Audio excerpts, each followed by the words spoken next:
लोकसभा चुनाव के लिए यूपी की 80 सीटों के लिए लड़ाई तेज हो गई है। एक तरफ अखिलेश और राहुल न्याय यात्रा में आज पहली बार एक साथ दिखे, तो दूसरी तरफ 80 सीटों पर फाइनल मोहर के लिए कल सीएम योगी आदित्यनाथ दिल्ली में थे। क्या कल की बैठक में बीजेपी ने 80 सीटों पर जीतने का फॉर्मूला फिक्स कर दिया है? इस रिपोर्ट में हम आपको बताएंगे अब की बार बीजेपी से किसे टिकट मिलने वाला है और किसका पत्ता कटने वाला है। सवाल यह भी है कि यूपी जीतने की बात कर रहे अखिलेश और राहुल अपना गढ़ भी बचा पाएंगे या डबल इंजन की सरकार के सामने ताश के पत्तों की तरह बिखर जाएंगे।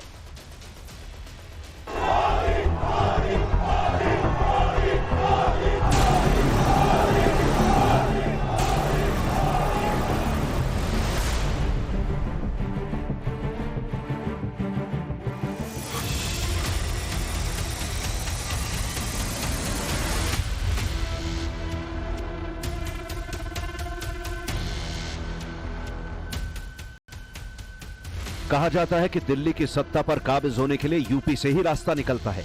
यूपी की 80 सीटों के लिए एक तरफ नरेंद्र मोदी और योगी आदित्यनाथ की डबल इंजन की सरकार है, तो दूसरी तरफ 7 साल बाद अखिलेश यादव और राहुल गांधी एक साथ आए हैं। 24 के चुनावी बिसात में यूपी का अहम रोल है। इस पल का अखिलेश यादव से ज्यादा इंतजार राहुल गांधी को था। यूपी में गठबंधन होने के बाद राहुल की न्याय यात्रा में पहली बार अखिलेश यादव शामिल हुए। जगह थी आगरा।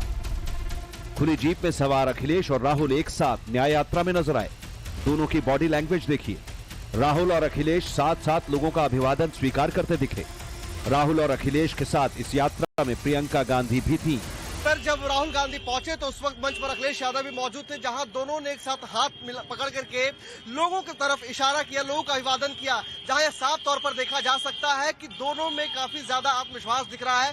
लेकिन ऐसे वक्त में जब इंडी गठबंधन में कांग्रेस और समाजवादी पार्टी शामिल हुई है, तो इस समय उत्तर प्रदेश में क्या कुछ चीजें निकल करके आती, क्योंकि जिस तरीके से मंच पर अखिलेश यादव लोगों को संबोधित कर रहे थे, उस दौरान उन्होंने भाजपा पर जमकर निशाना साधा है, केंद्र सरकार पर जमकर निशाना साधा है। और साथ ही साथ जब राहुल गांधी ने जनता का अभिवादन किया, उनको संबोधन किया, तो राहुल गांधी ने भी कहा कि इस नफरत की बाजार में हम मोहब्बत की दुकान लगाने चले हैं। इस धक्के के बाद जो संदेश जा रहा है वो एक ही संदेश है कि भाजपा हटाओ, भाजपा हटाओ, देश को बचाओ और संकट मिटाओ। हमारा सबसे पहला और सबसे जरूरी काम, जो हिंदुस्तान में नफरत फैलाई गई है, जो भाई को भाई से लड़ाया गया है, जो भाई और भाई को डराया गया है, इसके खिलाफ हमें खड़ा होना है, मिलकर खड़ा होना है। अखिलेश यादव इस न्याय यात्रा से इतने जोश में हैं कि कह रहे हैं कि आक्रोश को देखकर तो लग रहा है 80 की 80 क्या, अगर उत्तर प्रदेश में 800 सीटें भी होती तो युवा भाजपा को हर एक सीट पर हरा देते। जोश तो हाई, पर क्या है जमीनी सच्चाई? कहीं यूपी के दो लड़कों का हश्र 2017 वाला ना हो जाए। याद है ना आपको, 2017 के विधानसभा चुनाव में राहुल और अखिलेश साथ आए थे। सीएम योगी आदित्यनाथ को हराने की कोशिश हुई। दो लड़कों के लिए पूरा माहौल तैयार हुआ, लेकिन रिजल्ट इसके उलट आया। समाजवादी पार्टी ने 311 सीटों पर चुनाव लड़ा, 47 सीटें जीती, 15.11% सक्सेस रेट। कांग्रेस ने 114 सीटों पर चुनाव लड़ा, कांग्रेस को 7 सीटें मिली, सक्सेस रेट 6.01।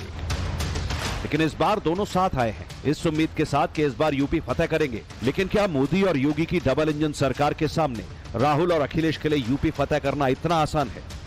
यूपी में 80 सीटों को फतेह करने के लिए बीजेपी ने पूरी तैयारी कर ली है, जबकि अखिलेश राहुल गठबंधन में सीट बंटवारे पर चंद दिन पहले ही बात बनी है।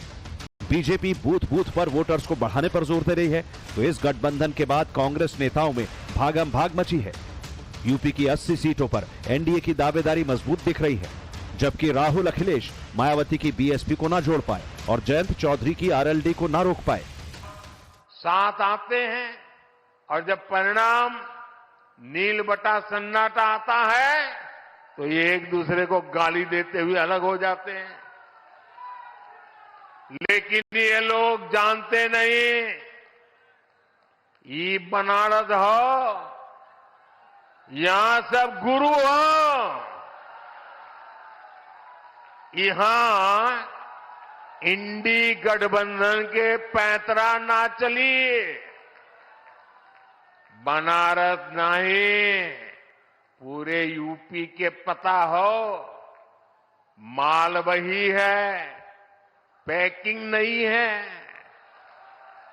इस बार तो इनको जमानत बचाने के लिए ही बहुत संघर्ष करना पड़ेगा। साथियों, आज पूरे देश का एक ही मूड है, अब की बार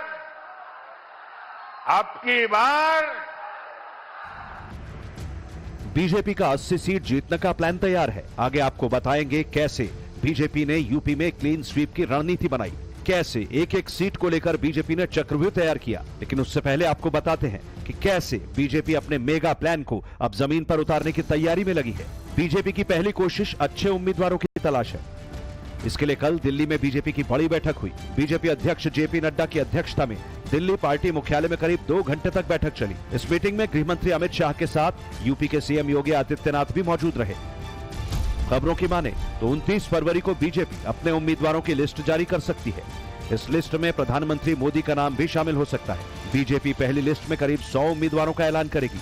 ऐसा माना जा रहा है कि ज्यादातर उम्मीदवार यूपी के होंगे। बीजेपी की बैठक में यूपी को लेकर खास मंथन हुआ। एक नहीं बल्कि 5-5 सर्वे को लेकर मंथन हुआ। बीजेपी का एकमात्र क्राइटेरिया है 80 की 80 सीटें जीतना। इसके लिए हर एक सीट पर उम्मीदवार पर चर्चा हुई। यूपी में बीजेपी का फोकस उन सीटों पर है जिसमें पिछली बार हार मिली थी। पार्टी की योजना है कि कमजोर सीट पर जल्द से जल्द उम्मीदवारों की घोषणा कर दी जाए ताकि उम्मीदवारों को तुरंत मैदान में उतारा जा सके। पिछली बार बीजेपी ने यूपी की 80 में से 62 सीटें जीती थी। यूपी इस चुनाव में प्रधानमंत्री जी का अब वो चुनावी गृह क्षेत्र है और यूपी भरपूर योगदान देने वाला है और ये अतिशयोक्ति नहीं होगी कि 80 की 80 सीटें अगर यूपी की प्रधानमंत्री जी के नेतृत्व में फिर से भारतीय जनता पार्टी को मिले। नरेंद्र मोदी और योगी आदित्यनाथ जानते हैं कि यूपी का इंपैक्ट कितना बड़ा है। राज्य बड़ा है जिसका दिल्ली तक सीधा असर पड़ता है। बीजेपी तिनका तिनका जोड़ रही है। हर वो कोशिश कर रही है जिससे यूपी में क्लीन स्वीप किया जा सके। यूपी में बीजेपी ने मिशन 80 की रणनीति तैयार कर ली है। दिल्ली में इस बाबत बैठक में फैसला ले लिया गया है कि इस बार 80 में 80 सीटों पर बीजेपी को जीत दर्ज करानी है। उसके लिए क्या खाका रहेगा, जो खासतौर पर हारी हुई सीटें हैं उस पर रणनीति क्या रहेगी, क्योंकि समाजवादी पार्टी बीएसपी ने जो बीते लोकसभा चुनाव में सीटें जीती थी, अब वो सीटें दोबारा बीजेपी अपने पाले में करना चाहती है और उसके लिए कल दिल्ली में सबको मंथन के बाद सूत्र दिए गए हैं। अब उन सूत्रों पर रणनीति बनाकर बीजेपी के नेताओं को काम करना है। खास तौर पर मैनपुरी, आजमगढ़, कन्नौज, बदायूं जैसी सीटें जो समाजवादी पार्टी के परंपरागत सीटें मानी जाती हैं, उन पर बीजेपी को अपने ऐसे उम्मीदवार तलाशने हैं जो न केवल समाजवादी पार्टी के कैंडिडेट का मुकाबला कर सकें बल्कि चुनावों में जीत भी दर्ज करा सकें। और खास तौर पर ऐसी सीटों पर प्रभारी तैनात किए जाएंगे जिनके ऊपर जिम्मा होगा बीजेपी को जीत दिलाने का। कैबिनेट मंत्री स्तर के लोग, जो संगठन से जुड़े पदाधिकारी हैं, वो लोग, उनको इस जीत का खाका बुनने का जिम्मा सौंपा जाएगा। जानकारी के मुताबिक यूपी की 80 सीटों को फतेह करने के लिए बीजेपी मेगा प्लान बना रही है। ऐसे में पार्टी कई पुराने चेहरों का पत्ता काट सकती है और युवाओं को मौका दे सकती है। माना जा रहा है कि कल की बैठक में इस बात की चर्चा हुई। सूत्रों के मुताबिक प्रयागराज से रीता बहुगुणा जोशी, कानपुर से सत्यव्रत पचौरी, अयोध्या से लल्लू सिंह, लखीमपुर खीरी से अजय मिश्र टैनी, जालौन से डीएल वर्मा, मेरठ से राजेंद्र अग्रवाल। बीजेपी लोकप्रिय और तेज तर्रार युवाओं को मौका देना चाहती है जो लंबी रेस के घोड़े हों। यही वजह है कि बीजेपी बड़ी संख्या में उम्मीदवारों को बदलने की तैयारी में है। सूत्रों के हवाले से नाम कौन कौन से हैं सुन लीजिए। खबरों की माने तो बीजेपी अकबरपुर से देवेंद्र सिंह भोले, मोहनलालगंज से कौशल किशोर, डुमरियागंज से जगदम्बिका पाल, देवरिया से सांसद रमापति राम त्रिपाठी का टिकट काट सकती है। वहीं घोषी सीट से ओपी राजभर के बेटे को टिकट मिल सकता है। बागपत से सतपाल सिंह का टिकट कट सकता है क्योंकि ये सीट आरएलडी को जा सकती है। मथुरा से हेमा मालिनी, प्रतापगढ़ से संगमलाल गुप्ता, पीलीभीत से वरुण गांधी, तो सुल्तानपुर से सांसद मेनका गांधी की दावेदारी खतरे में है। बरेली से संतोष गंगवार, जालौन से बीएल वर्मा, पडरौना से विजय दुबे, शाहजहांपुर से अरुण सागर का टिकट कट सकता है। 2024 के लिए बीजेपी ने एनडीए के लिए 400 पार और अकेले बीजेपी के लिए 370 सीट का नारा दिया है। बार बार प्रधानमंत्री मोदी हो या फिर बीजेपी के नेता, हर कोई इस बात को कह रहा है। अब की बार 400 पार का विश्वास,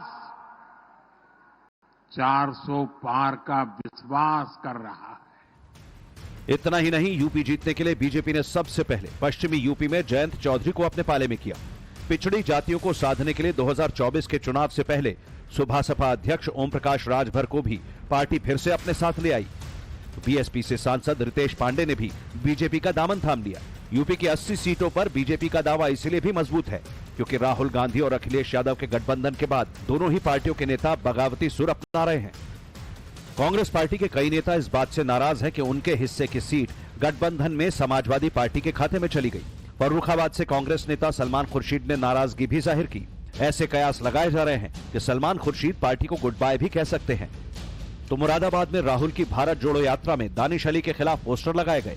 दानिश अली को हाल ही में बीएसपी से निकाला गया है। कांग्रेस दानिश अली को मैदान में उतारना चाहती है। कांग्रेस यूपी में दम भर रही है, लेकिन सोनिया गांधी खुद अपनी परंपरागत रायबरेली सीट छोड़कर राज्यसभा जा चुकी हैं। अब सवाल उठ रहे हैं कि क्या प्रियंका गांधी रायबरेली से मैदान में उतरेंगी।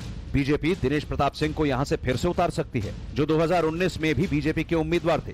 तो राहुल 2019 में अमेठी से चुनाव हारे और वायनाड से जीते।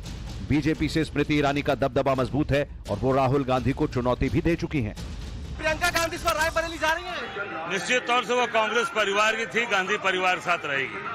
क्या राहुल गांधी के लिए अमेठी सीट रहेगी और वहां स्मृति ईरानी के लिए चुनौती? कि अमेठी रायबरेली दोनों गांधी परिवार की थी और गांधी परिवार साथ रहेगी। स्मृति ईरानी को आप चुनौती मानते हैं? चुनौती नहीं, मैदान छोड़कर भागने वाली है। अखिलेश यूपी जीतने की बात कर रहे हैं, लेकिन अपना किला भी बचा पाएंगे या नहीं, ये भी एक बड़ी चुनौती है। अखिलेश यादव पिछली बार आजमगढ़ से चुनाव जीते तो थे, लेकिन उन्होंने इस्तीफा दे दिया, जिसके बाद उपचुनाव में बीजेपी नेता दिनेश कुमार निरहुआ ने जीत दर्ज की। सवाल है कि अखिलेश आजमगढ़ से चुनाव लड़ेंगे या फिर कन्नौज से। अगर अखिलेश आजमगढ़ से मैदान में उतरते हैं तो उन्हें दिनेश कुमार निरहुआ से कड़ी टक्कर मिल सकती है। वहीं कन्नौज से सुब्रत पाठक अखिलेश को टक्कर दे सकते हैं। मैनपुरी सीट से अखिलेश ने डिंपल यादव को उम्मीदवार बनाया है, लेकिन जिस तरीके से बीजेपी में इस बार डिंपल के लिए संकट यहां भी है। ब्यूरो रिपोर्ट, टाइम्स नाउ नव भारत।